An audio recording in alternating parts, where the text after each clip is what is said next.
12 rounds. My instructions. I want you to protect yourself at all time. You obey my command at all time. Touch gloves. Let's go. The ring experience is sponsored by Just for Men. Bika has had 7 more fights, 35 more rounds. But key to all that experience is that Bika has been to the top. Fought Joe Calzaghe. Previous to that, he fought Marcus Bayer, a fight that many thought he was on his way to winning for the WBC title in this division before it went to a technical draw stopped by a cut from a clash of heads. Bute is a southpaw in the white gloves, who right now is keeping that lead hand, the most important hand for a southpaw, the jabbing hand, keeping it high right now. Doesn't always do that, as you can see right now already. Getting that right hand down low below his waist. Now it's back up. Wide swinging punches from Bika. You're going to see a lot of that, Joe. You're going to see style, you're going to see technique, and you're going to see speed of hand on the outside for the local Bute. For Bika, you're going to want to see a guy that's going to try to get close, take away that range. He can't win on the outside, but you're going to see crudeness. You're going to see a lot of determination and a lot of grit. But you're also going to see what you got a little bit of a taste of a moment ago. Wide punches. Spent some time with Bute yesterday. I said, what is your big advantage? He said, I have 2, my reach and my speed, and I will control this fight from the outside. Well, he better make sure he's all the way out, or like that, all the way in. That's how you deal. Oh, do we have a clash of heads here? He took a swipe with that left hand to check for blood, but it doesn't appear there is any above the left brow, but you can see him affected. He's winking his Lucian Bute. Well, let me tell you, the wide shots of Bika are not nearly as dangerous as his head. He comes in with that skull. 2 technical draws from head clashes in his career. Dangerous man with his head. He is awkward, he is wild, he is tough, he is aggressive, and then you throw in the mix of a southpaw or wild orthodox fighter against a southpaw, and that can add up many times to head clashes. Well, the southpaw, the undefeated Bute, is going to want to do that.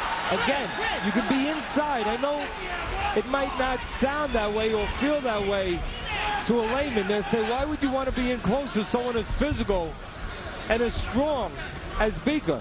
But when he throws wide shots, if you get inside, there will be no room for those wide shots to connect, and you could connect first. Or you can be all the way outside like Bute's trying to do now and make the wide punching Bika reach for air, and then you can counter him. Coming to the end of this first round, Lucian Bute, SAKIO Bika on Friday Night Fights. Fight night in Montreal. Friday Night Fights has come north of the border for this title eliminator. Alongside Teddy Atlas, I'm Joe Tessitore. So glad you can join us. Lucian Bute and SAKIO Bika. Bute, the undefeated southpaw, in the black trunks in that first round. He had a 10-5 connect advantage against the Cameroon native who fights and trains out of Australia. Made the long travel here, Teddy, 2 weeks ago, and actually got some sparring here in Montreal. That is a long way to come for a big, big fight. But the 2 weeks, you think, a benefit to him, right? Yeah, you want to be able to acclimate to the travel, the time difference, and obviously get your feet on the ground as far as being in a new environment. In a couple of days, you don't get a chance to get over that travel, over that jet lag. 2 weeks, a good amount of time to settle in. And not only that, but Bika has had some practice to get ready for a southpaw. 2 of his last 4 fights, they've been against southpaw. 1 loss and 1 technical draw.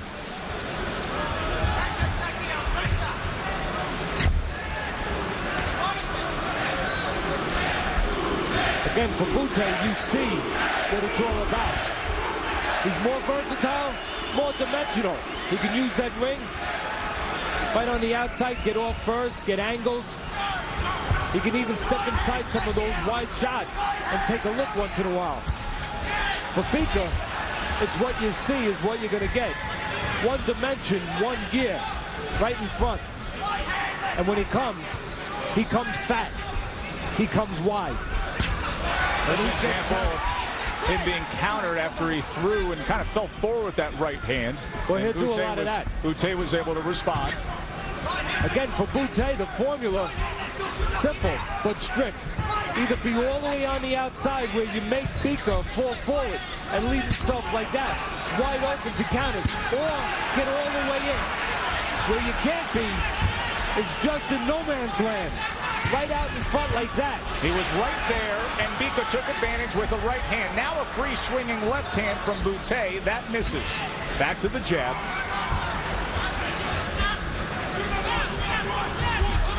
Doubles up that jab just to force his opponent back and missed with the straight left hand. Usually when you're fighting an orthodox fighter, you're the southpaw, as the undefeated man in white gloves is, you want to move to your right. Take advantage of being a southpaw. Move away from the power hand, the backhand, the right hand of Bika. Right now, I think Bute moving the wrong way. Even though he's having some success, he's moving into the power of Bika. Good exchange on the inside moments ago. Bute was able to land the left hand. Bika threw a right hand upstairs. Good energy, good tactical fight as we come to the end of round number 2, our Friday Night Fight main event. Lucian Bute said of Sakio Bika that he uses his elbows and head a lot, not intentionally, it's just his awkward style. Already a couple moments in this fight where each fighter has gone up and wiped their brow after they came to the inside, seeing if there was blood after a clash of heads. Round number 3 of our main event, title eliminator, so it's scheduled for 12. Back to the jab for Bika. Not a lot of choices for Bika. In front, and at some point, he's going to want to move more in front, come forward, and bring power. The choices belong to Bute. You can see it right here. He can move to the sides. He can pick spots.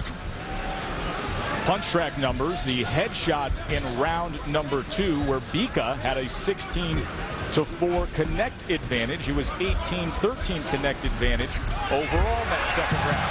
Round in support behind that effort. You know orthodox fighters, which Bika is one, love to throw right hands against lefties. Look for that right hand. You're starting to see it warm up. Too wide with it, though, as you said. That was a little fat. That was a baseball.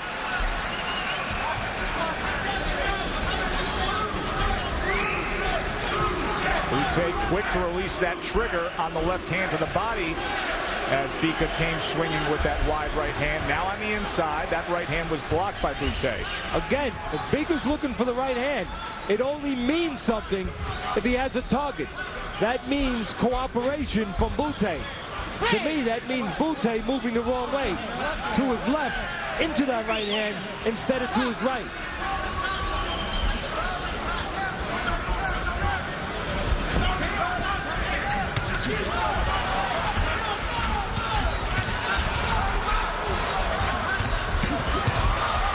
We talk about the fight plan for Bika.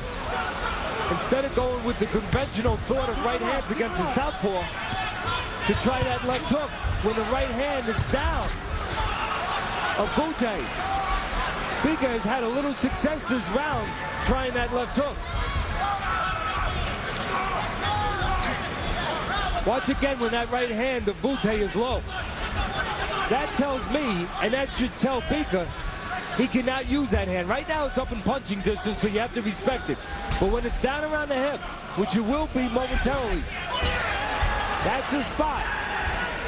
Like right now, the right hand's starting to drop a little on Bute. When it starts to drop, I would think that that is the key for Bika to move in with the left hook. Hey, get back, hey.